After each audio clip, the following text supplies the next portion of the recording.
Macca Simore jeenayi o joli e laana o tacciti kadi weenu ndu faade wuro mabɓe o addana boofo ina lelna e sekko nden o yii hoolaare yimɓe ɓe o wi boofo o bandam wondu e cuusal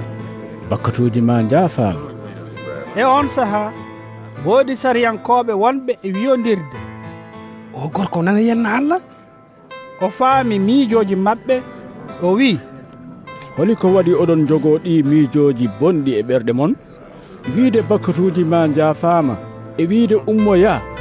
holi heen ko ɓuri weerde kono mbele oɗon ngannda ɓii neɗɗo o ina jogii e aduna baawɗe yaafaade bakkatuuji boofo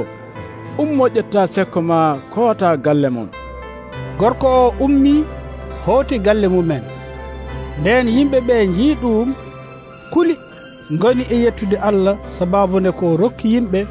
baawɗe baaɗe noon ko Yeesu ummi ɗon yehi wirti gorko biyeteɗo Macca ina jooɗi e yoɓirɗe juuti wi ɗum rew e am Macca ummi rewi e makko caggal ɗum o woni o ñaamde e nder galle Macca rendinooɓe juuti heewɓe e bakkadinooɓe ngari ina ñaamde e makko kanko e almuɓe makko Farisa en ɓe njii ɗum ngoni e wiide almuɓe makko ɓe holi ko waɗi ceerno mon ina ñaamde e rendinooɓe juuti kañum en e bakkodinooɓe o nani ɗum o wiiɓe wonaa celluɗo sohli cafroowo ko ñawɗo njehee njanngoyon ko ɗiɗo bindi pirti jiɗmi ko njogodiron jurum kono wonaa sadakeeji gati addaanimi noddude feewɓe addimi ko noddude bakkodinooɓe e on sahaa almuɓe Yaya ɓattiimo naamnimbo ɗum ɗo holi ko waɗi minen e Farisi en ɓe amin koora te almuɓe ma ɓe koorata o jaabiɓe o wi mbele damboɓe ina mbaawi yunginaade tawa jomaajo gorko ina wondi e mumen ma sahaa ar ɗo ittete e hakkunde maɓɓe e on sahaa maɓe koor hay gooto ɗakkata fallaare hesere e wutte kiiɗɗo nden fallaare hesere nde ñortat wutte kiiɗɗo o ceekol ngol ɓeydo te kadi hay gooto loowata ndiyam resen kesam e sumalleeji kiiɗɗi nden ɗi pusat ndiyam resen ɗam rufa ɗi mbaase ndiyam resen kesam loowete ko e sumalleeji kesi mbele fof ina fandine ɗo haalanta ɓe ɗin konnguli ɗo gardiɗo batirde gooto yetti dicci e yeeso makko wi ɓingelam dewel maayi joni kono aɗa fawi maggel jungo ma ngel wurtat Yeesu ummi rewi e makko kañum e almuɓe mum debbo gooto elinooɗo ko fotino duuɓi 12 rewi caggal makko memi ceɓɓal wutte makko ngati kanko debbo o omo wiyatno hoore makko hay so dañmi tan